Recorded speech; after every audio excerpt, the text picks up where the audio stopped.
Bueno, Sergio, qué gusto verte aquí.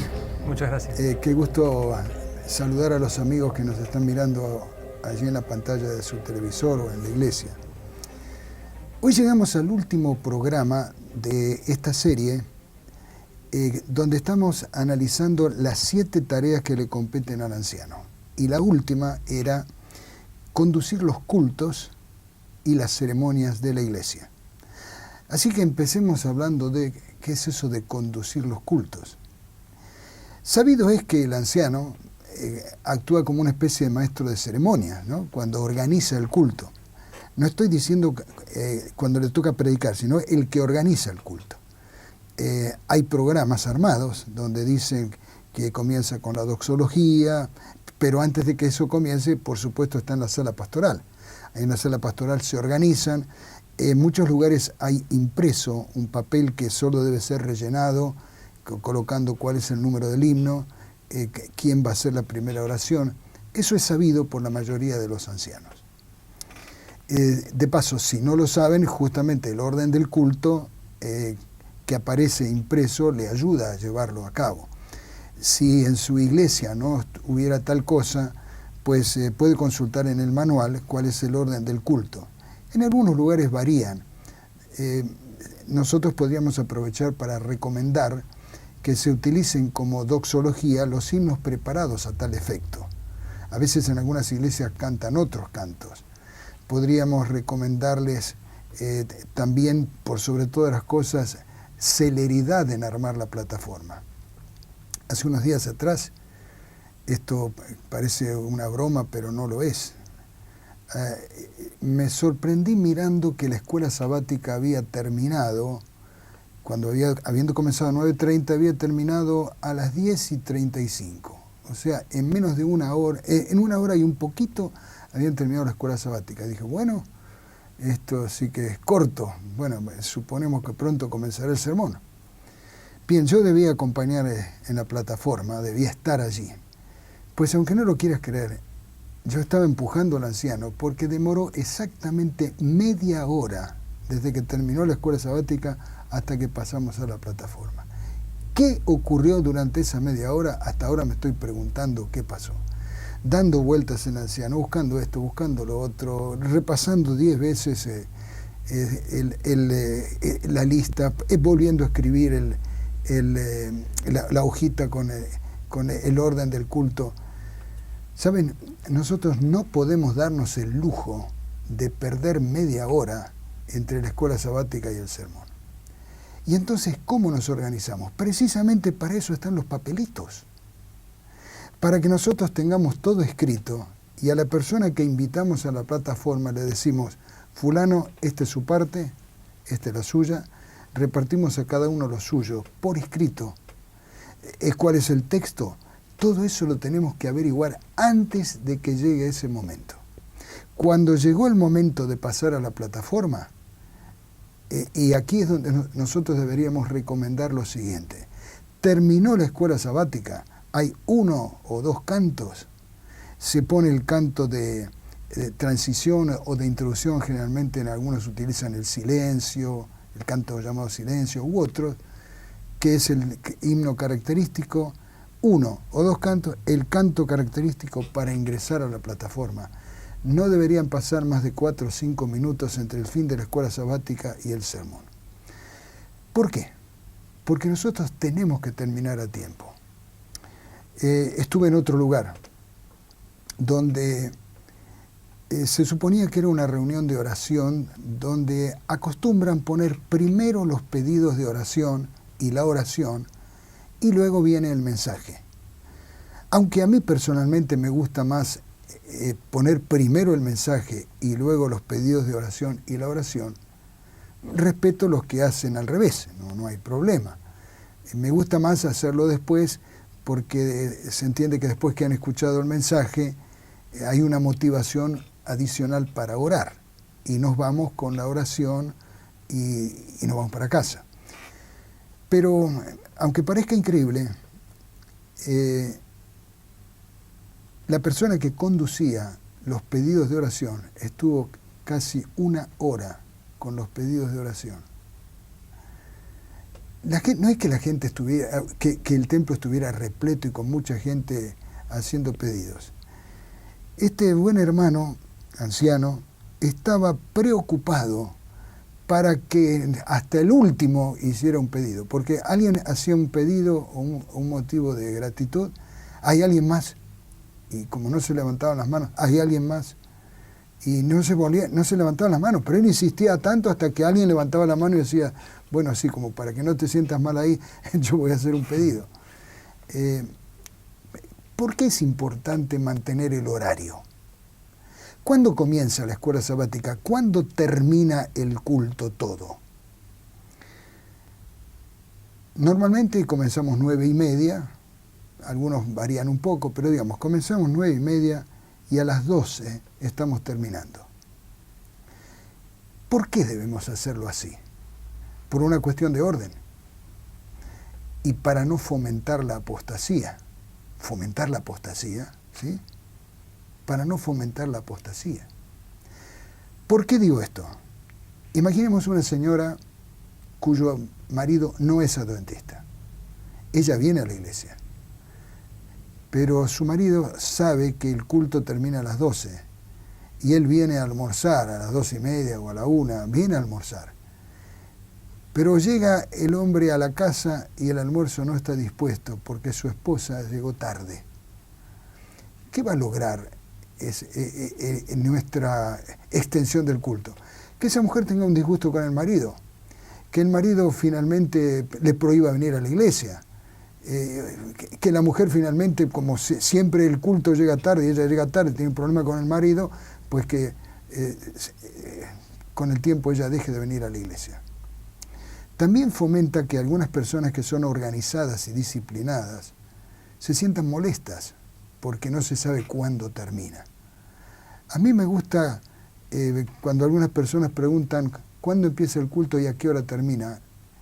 Y yo generalmente le digo, ¿no? El culto de oración dura 1 hora, el culto termina a las 12, pero si son la 1:45, es la 1 y todavía estamos en la iglesia, estamos demostrando una falta de organización, de sincronización de las tareas. Por eso quiero enfatizar de todo corazón esta importancia de mantener el orden. Por lo tanto, Sergio, cuando te toque organizar la plataforma, asegúrate de que entre la escuela sabática y el sermón hay un tiempo limitado, razonable, que no se pierda el tiempo en anuncios interminables.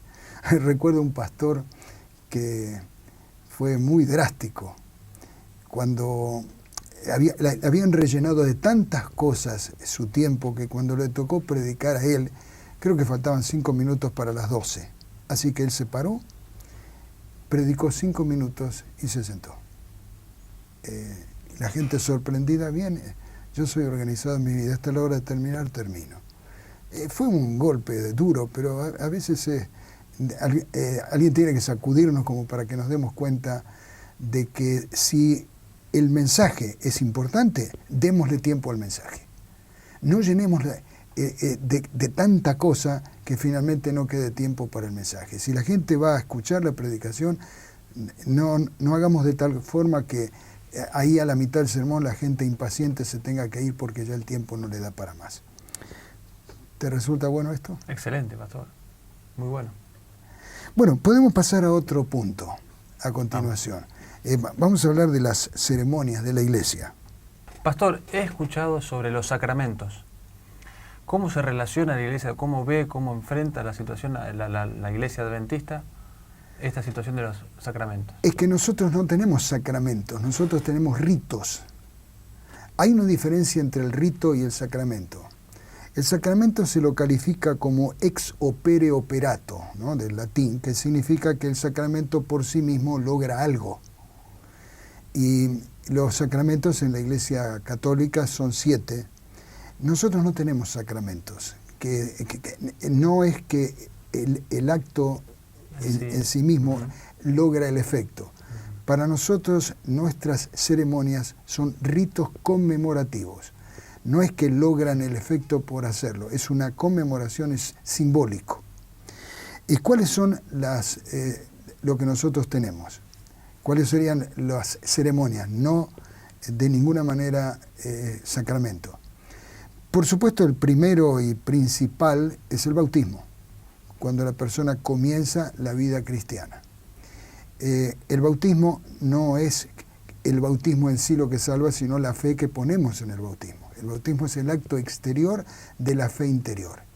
Así que no por el hecho de ser bautizados estamos... no por el acto de ser bautizados ya operó en nosotros la salvación, sino por la fe que ponemos en ella. El rito podríamos compararlo a una firma que uno pone, ¿no es cierto? Yo pongo la firma y esa firma me compromete. El bautismo es un compromiso.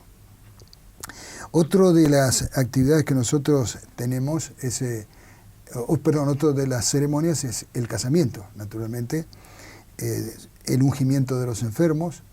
Hay otra ceremonia que hacemos, los funerales, y la ordenación al ministerio.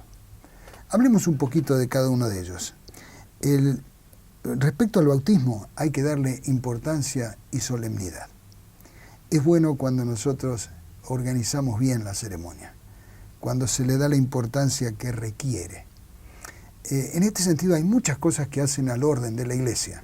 Por ejemplo, un buen lugar donde la gente pueda cambiarse, túnicas apropiadas, tener el agua entibiada para evitar allí un shock traumático en la gente, tener, ya mencioné lo de las túnicas, tener música apropiada y no hacer innecesariamente largas las ceremonias, ni creer que todos tienen que ser exactamente iguales. Por ejemplo, a veces he encontrado a personas que no conocen nada, vienen para ser bautizados y ahí está el anciano, ¿cuál es tu himno preferido?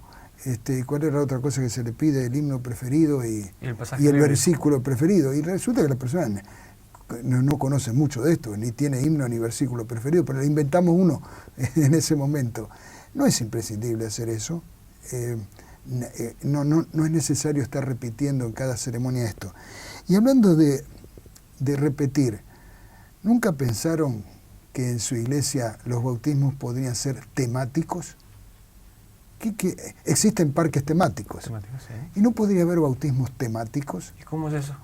Bueno, dividir el año según lo que representa, organizar los bautismos según el mes del año, con lo que cada mes representa. Por ejemplo, aquí en el hemisferio sur, hacer un bautismo de año nuevo, vida nueva.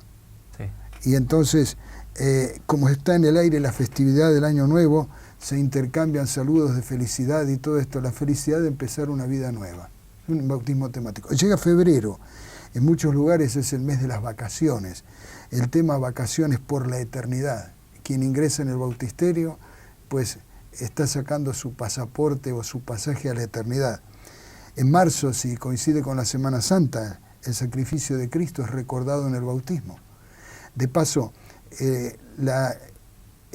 algunos han pensado que el domingo conmemora la resurrección de Cristo. Sabemos que está lejos de la verdad. Lo que conmemora la muerte, sepultura y resurrección es el bautismo. Entonces, nada mejor que bautizarse en Semana Santa, por ejemplo.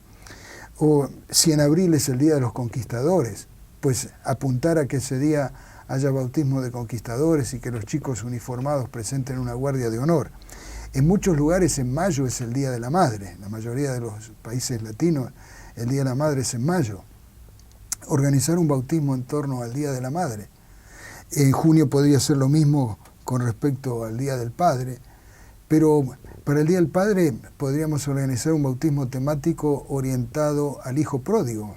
Una vez lo hice, y hice toda la ceremonia con el hijo pródigo que venía y el padre que lo recibía para el bautismo. Es una cosa muy emocionante.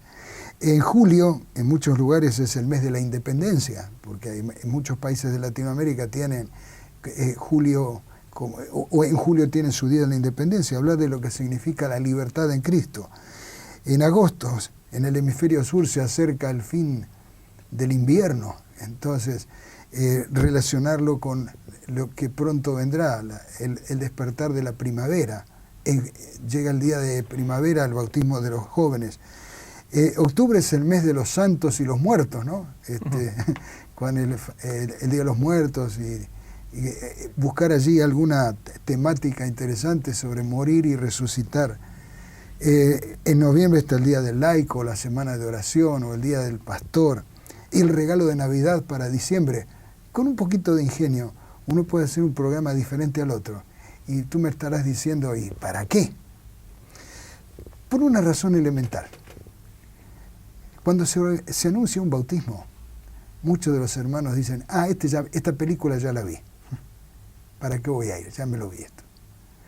Pero si nosotros tenemos algo que llame la atención en cada bautismo, por supuesto yo estoy hablando de lo que rodea la ceremonia, a la inmersión, no estoy hablando de cambiar eso.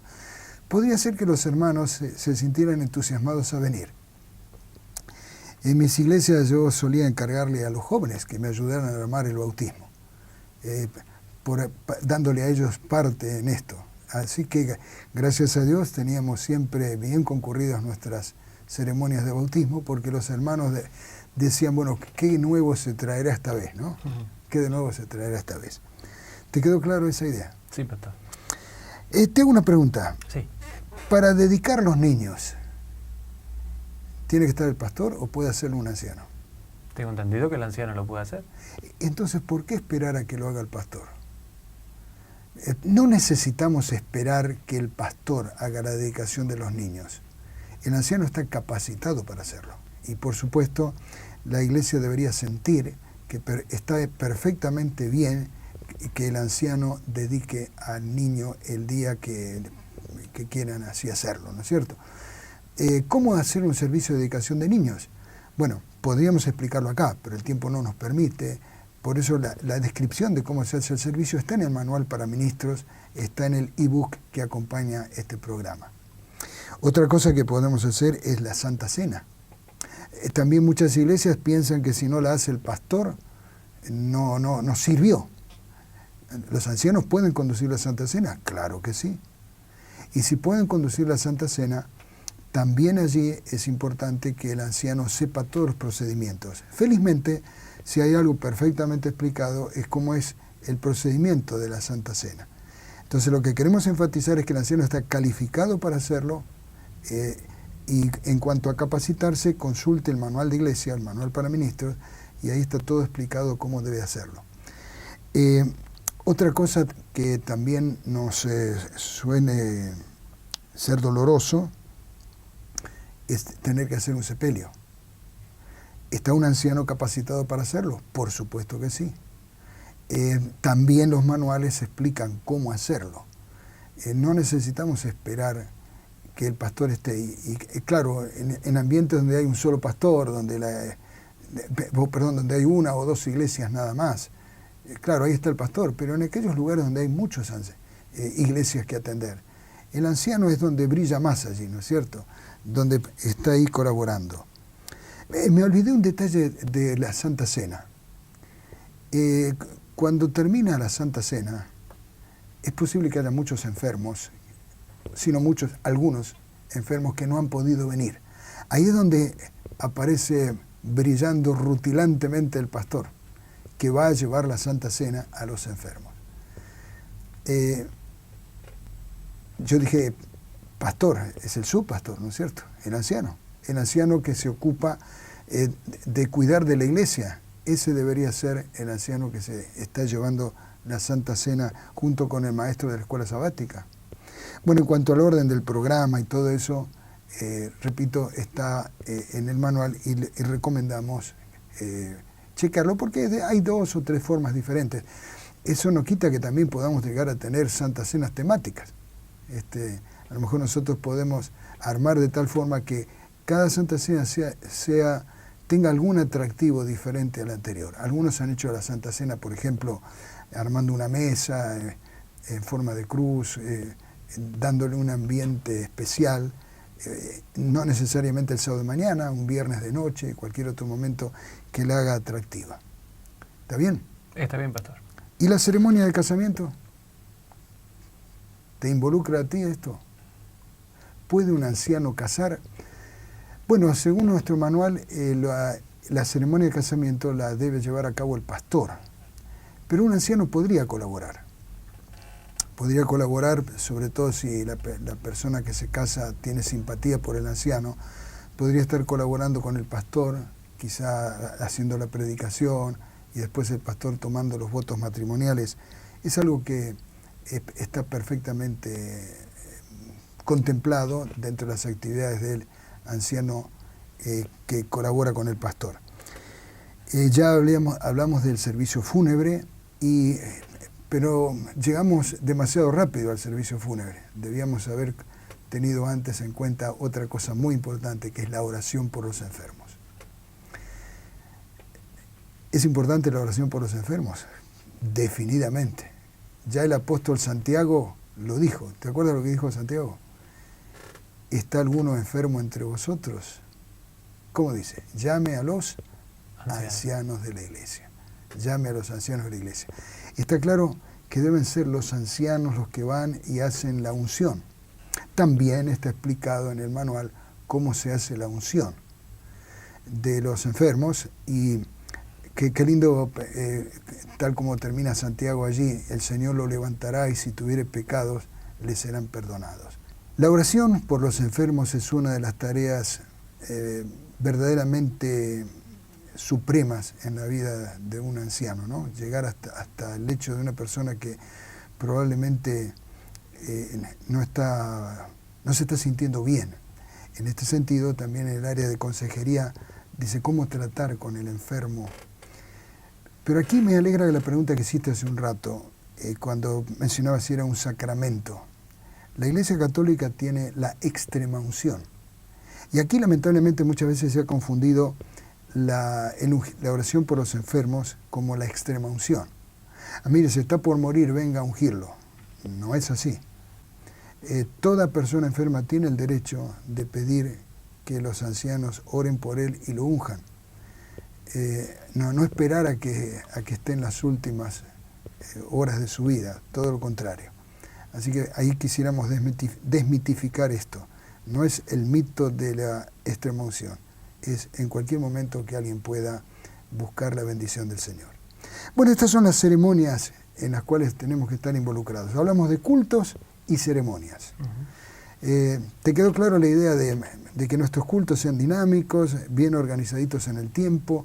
A nosotros nos compete, nos corresponde organizar el culto de oración, el culto de la predicación del sábado. Esos son las dos áreas, los dos lugares fundamentales. Es el llamado culto de adoración o culto divino, el programa de oración. Pasan dentro de la órbita de los ancianos. Y supervisemos que funcione bien la escuela sabática, que funcione bien la sociedad de jóvenes y cualquier otra actividad que hay en la iglesia. Asegurémonos de que todo marcha bien y estemos colaborando con el pastor si él hace las ceremonias, o realicémoslas nosotros según sea necesario. Creo que si nosotros pensamos en todo esto, probablemente diremos que para estas cosas ¿quién es suficiente? Jesús dijo: no se preocupen, yo sé que habrá tiempos difíciles, confíen en mí. No es una cosa vana servir a Dios. Hay una recompensa inestimable para los que dedican la vida a su servicio. Todo sacrificio hecho en su ministerio será recompensado conforme a las abundantes riquezas de su gracia. Nuestra recompensa de trabajar por Cristo en este mundo es el mayor poder y el más amplio privilegio de trabajar con Él después, en el mundo venidero.